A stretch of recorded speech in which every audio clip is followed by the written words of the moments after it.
Bonjour à tous, nous voilà aujourd'hui donc pour corriger votre fiche de mathématiques que vous avez faite mardi 14.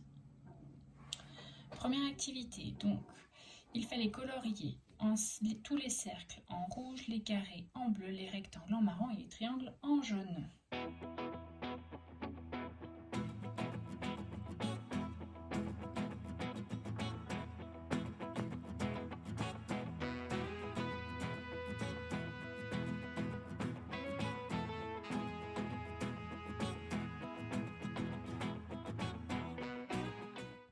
Donc voilà à quoi cela doit ressembler une fois que vous avez mis toutes les couleurs au bon endroit. Ensuite, décompose les nombres comme dans l'exemple. Donc 25, c'est 20 plus 5, c'est-à-dire 2 dizaines, 5 unités.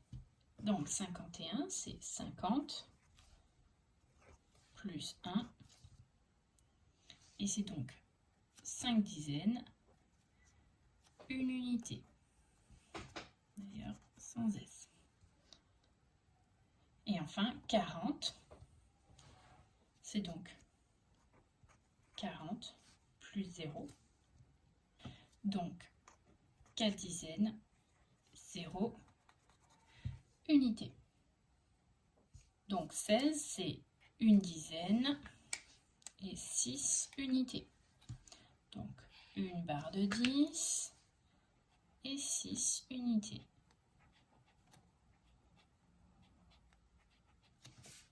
26, c'est 2 dizaines, 6 unités.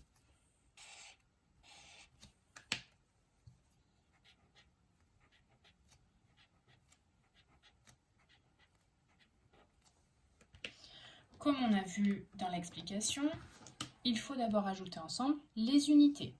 Donc, je vais prendre les unités de 16 et les unités de 26 et on va les ajouter. Je vois que j'ai beaucoup d'unités, donc certainement je vais pouvoir faire un paquet de 10. Et puis si vous connaissez bien vos calculs de double, 6 plus 6, ça fait 12. Dans 12 se cache un paquet de 10. Donc je prends les 6 que j'ai là. 6, 7, 8, 9, 10. Ça veut dire que donc là, j'ai une dizaine. J'ai créé une dizaine. Et il me reste avec 2 unités. Ensuite, j'ajoute les dizaines ensemble.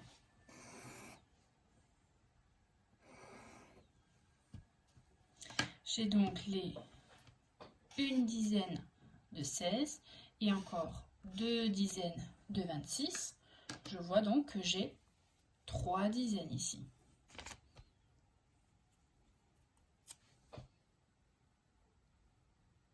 Maintenant, si j'ajoute tout ce que j'ai calculé ici, j'obtiens.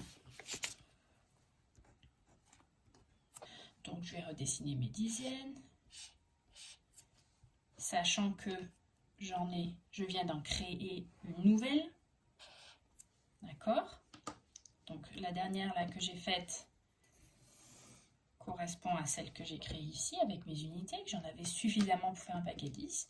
Et je dessine les unités qu'il me reste. Je vois donc que j'ai 1, 2, 3, 4 dizaines. On vérifie, 1, 2, 3, 4 dizaines, c'est bien ça. Et 2 unités. 4 dizaines, 2 unités, ça fait 42. Le résultat de mon addition, c'est 42. 16 plus 26 font 42. Donc, pour la résolution de problème, Madame Arlic vous avez montré un schéma de problème qu'on rencontre très souvent. Donc, notre problème était Sarah a 12 billes, elle en perd 4 à la récréation. Combien est-ce qu'il lui en reste? Donc, le schéma, c'était ici. C'est ce qu'elle a au départ. Elle a 12 billes.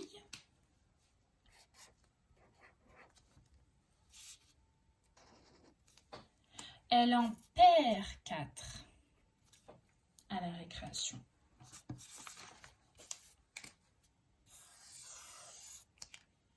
Donc, on sait qu'elle en perd 4. Et donc, on nous demande maintenant combien est-ce qu'il lui en reste. Si elle en perd 4, ça veut dire que parmi ces 12 billes, je vais devoir les enlever. Enlever une quantité, ça revient à faire une soustraction, à faire moins. Donc ici, notre situation, c'est elle a une quantité de billes, j'enlève ce qu'elle a perdu. Elle a 12 billes, j'enlève les 4 qu'elle a perdues, donc il me reste à nous de trouver le résultat. Si on reprend pour vous sur votre feuille de mathématiques, il faut représenter donc le dessin. Elle a 12 billes.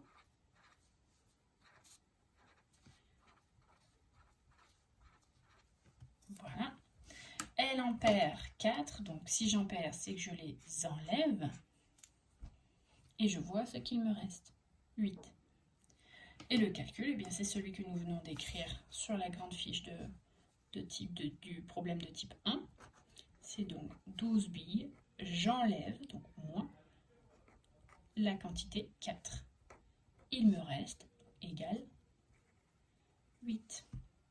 Il lui en reste 8.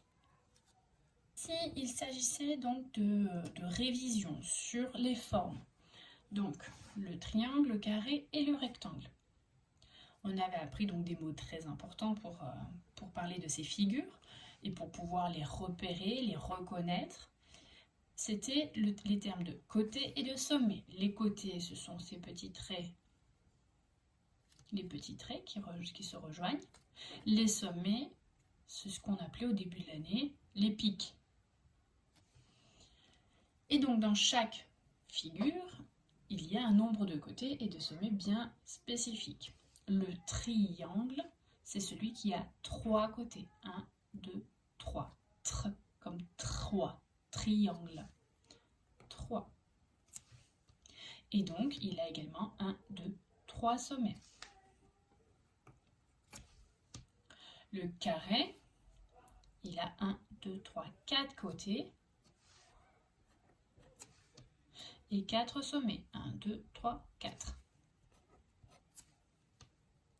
Et enfin, le rectangle, il a également 1, 2, 3, 4 côtés et 4 sommets. Attention, on se souvient bien, la différence entre le carré et le triangle, comme on voit, ce n'est pas le nombre de côtés ou de sommets puisqu'ils ont le même nombre. Mais c'est bien la taille. Le carré, on avait dit qu'il avait 4 côtés de la même taille, de la même longueur. Alors que le rectangle, il a des côtés qui sont de la même taille mais qui vont par deux. Les deux qui se font face. Celui-ci et celui-là sont de la même taille. Il y en a 2 plus petits et 2 plus grands. En fin dernier exercice, il fallait prendre donc sa règle et terminer donc les figures pour obtenir des carrés identiques. Identiques, c'est-à-dire de la même taille. Donc ici, nous avons un carré qui a été démarré. On a 1, 2, 3 côtés dessinés. Il manquait de 4e. Ensuite, pour celui-ci, il fallait repasser sur les pointillés. Donc bien positionner sa règle, le long des pointillés et tracer par-dessus. Je repositionne la règle. Je rappelle qu'on trace toujours par-dessus la règle, pas par en dessous. Donc d'abord, je positionne bien ma règle. Quand elle est bien positionnée, je la tiens et j'appuie fort dessus pour pas qu'elle ne bouge. Hop. Pareil pour celui d'en haut, je trace toujours par en dessus. Je la positionne, je la tiens bien et je trace. Ensuite, le 3e carré ici, il fallait rejoindre les 4 points ensemble, les 4 sommets. Et donc tracer les 4.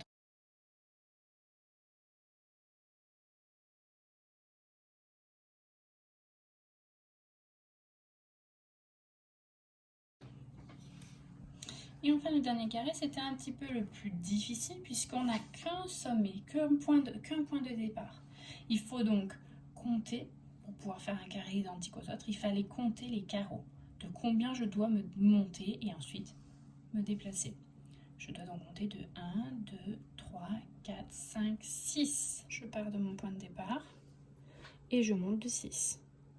1, 2, 3, 4, 5, 6. Comme c'est un carré, ça veut dire que tous les côtés font 6 carreaux. Ils doivent tous avoir la même taille. C'est une des caractéristiques du carré. Donc là, je vais me décaler vers la droite de 6 carreaux. 1, 2, 3, 4, 5, 6. Puis, je descends de 6 carreaux.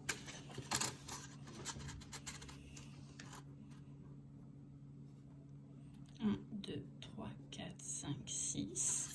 Et là, ça tombe bien. Je vois que j'ai juste puisque mes deux sommets sont bien en face. Donc, je vais tracer un trait bien droit qui fera également 6 carreaux. Si je ne me suis pas trompée. 1, 2, 3, 4, 5, 6. Et voilà, j'ai tracé donc mes 4 carrés identiques. Donc aujourd'hui nous sommes jeudi, le travail à faire, donc faire la lecture du texte, du texte de niveau, page 66. Donc là, vous choisissez votre niveau comme d'habitude, vous vous entraînez à lire, vous pouvez vous chronométrer, nous envoyer votre petite lecture, on sera ravis de vous écouter. Et ensuite il faut faire donc la fiche d'exercice sur FLE, CLE, GLE. Premier exercice, c'est de l'écriture. Donc là, il faut bien s'appliquer, faire attention d'où on part, de combien d'étages on doit monter. Vous devez écrire donc un mot ou des lettres à chaque point. Donc ici, il fallait, parmi les mots qui sont écrits là, il faut les réécrire en face du bon dessin. Donc lire le mot et l'écrire en face du bon dessin. Ici, c'est le mot flèche, bicyclette, glaçon, clé, trèfle, clown. Colorie les dessins lorsque tu entends GLE et uniquement GLE, attention. Donc, cloche, glaçon, clé, clown, igloo, glace, épingle, triangle, aigle, clou. Reconstruis le mot en coloriant les bonnes syllabes. Donc ici vous avez des syllabes. Il vous faut toujours choisir quelle est la deuxième bonne syllabe.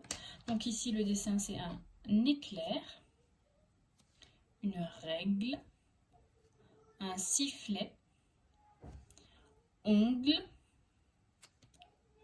flamme.